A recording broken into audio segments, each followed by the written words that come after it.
After 30 minutes, we can add the oil to a sauté pan, and then we can lightly brown the marinated pork pieces so that there will be a caramelized color on both sides.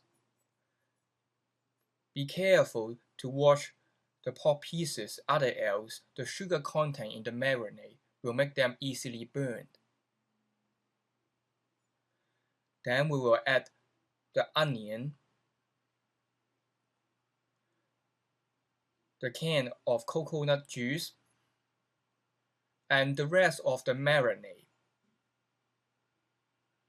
The last seasoning should be the dark soy sauce.